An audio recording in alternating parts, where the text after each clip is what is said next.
Faith for Today with Colin Urquhart and Julia Fisher.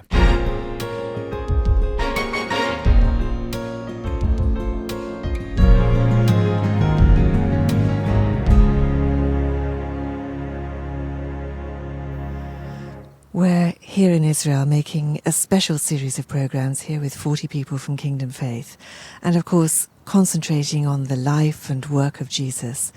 And right now we're sat beside the Sea of Galilee. It's night time, but you just want to talk about some of the things that happened here. Yes, it's wonderful to be here by the Sea of Galilee. This is such a very, very special place. I love it. Every time I come here, you sense the peace and the presence of God in a quite remarkable way. Earlier today, we were on the far side of the Sea of Galilee, on the eastern side, the Golan Heights, looking right down over the whole of the sea. It was a most magnificent view. And you realize, well, this was the place where so many of the events in the ministry of Jesus took place. And we're going to look this week at some of those events before we then look at what happened further south in Judea. But here, you remember, well, Jesus called the first disciples. As he walked along the seashore, he saw Peter and James and Andrew and John, fishermen. That's what they were, just hard-working fishermen. They weren't intellectuals, they weren't particularly brilliant people. They hadn't had any other preparation, really, for what God was going to do in their life, except Jesus decided to call them. Some of them may well have been disciples of John the Baptist beforehand. That in itself would have been a good spiritual preparation. And they must have heard Jesus preach,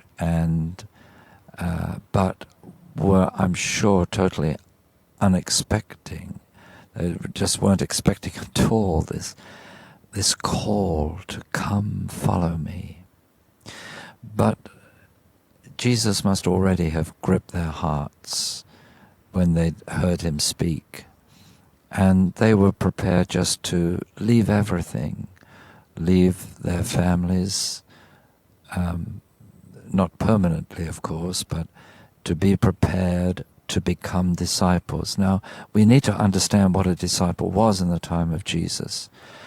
Yes, they had to abandon their occupations as well as their families, because to be a disciple meant that you hung out with the master, with the rabbi, the teacher. You went everywhere with him. You not only listened to his teaching and believed his teaching, but you observed his lifestyle. You spent time with him. You ate with him. You wanted whatever he had in your life. And so these men must have seen in Jesus what they wanted. A chord deep in their hearts must have been touched and say, we want what this man has, even though at the very beginning they would not have realized the significance of Jesus being the Son of God, being the Messiah.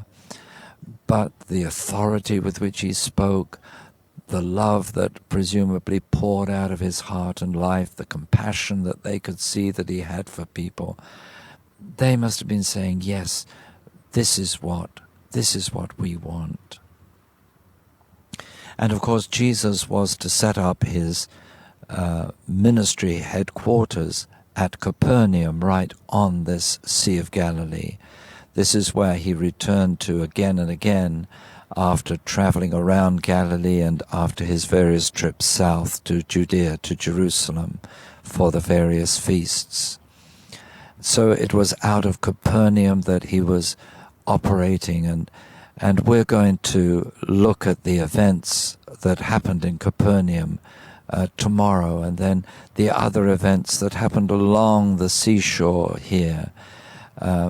Bethsaida, Chorazin, as well as Capernaum, were places where many of his miracles were performed.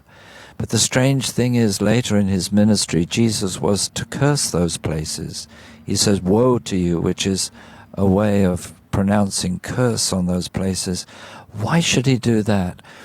Because most of his miracles, or many of his miracles, were performed in those places, and yet still most of the people did not believe. And you know, you hear people say today, if only we had more miracles in the church, then people would believe. Well, history belies that, because Jesus himself performed many miracles in those places. Capernaum, well, all there is now is really the ruins of the synagogue and one or two other buildings. Nothing else of the place exists. Chorazin, it's a heap of rubble on a hillside overlooking the Sea of Galilee. Bethsaida, well, nobody is absolutely sure of exactly where Bethsaida was. There are various theories. It could be here, could be there, somewhere along the north shore of the Sea of Galilee. And yet, you see, those places have come to nothing because they did not believe. And that's a salutary lesson to us. The miracles that Jesus performed, they were signs, weren't they? They were signs of the truth of what he is saying. What Jesus wanted then and what he wants now is for people to believe the revelation of the truth, the revelation of the gospel, so that they can receive eternal life. It was here, along the shores of Galilee, that the Sermon on the Mount took place.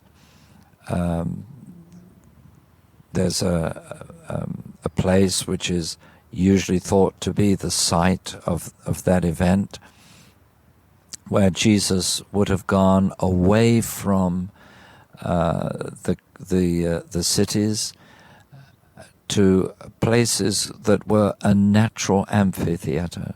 Remember, of course, there was no other way of making your voice heard to great multitudes of people except being in a place where a lot of people could hear you.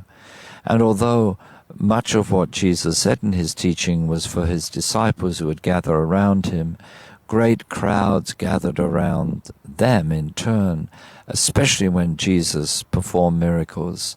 And so he had a compassion to preach to all these people. He wanted everybody to receive the truth and receive the life that he had come to give. Remember, he said, "I have come that men may have life and have it in all its fullness."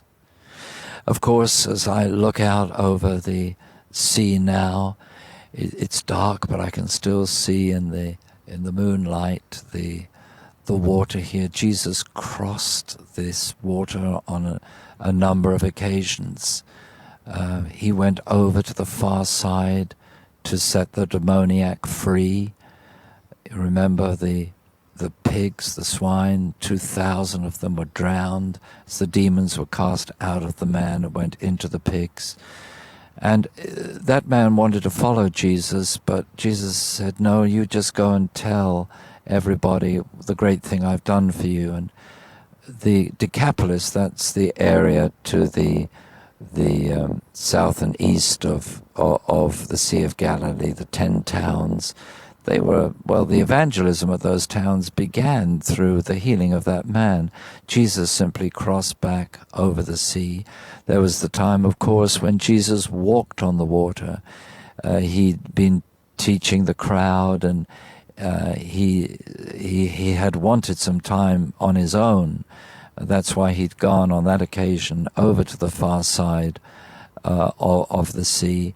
But the people followed him around on the land and were waiting for him by the time he got there. And he had compassion on them, and so he taught them.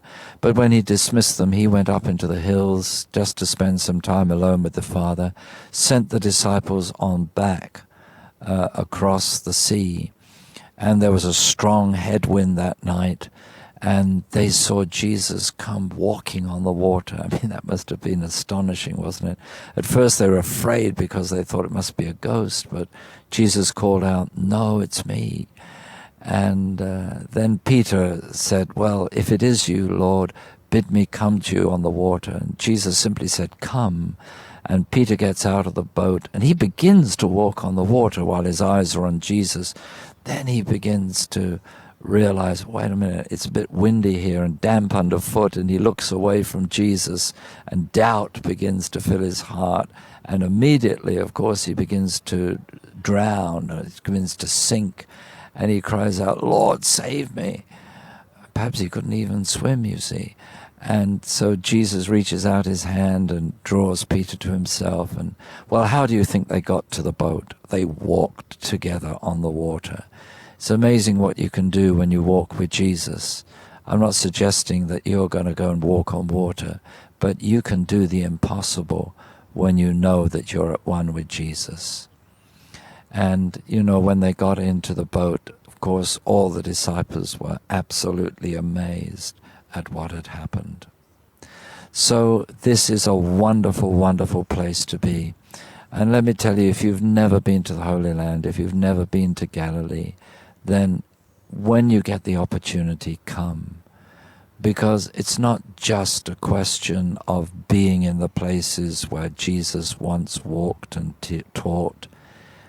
You just need to get the atmosphere of this place. It really does something to you.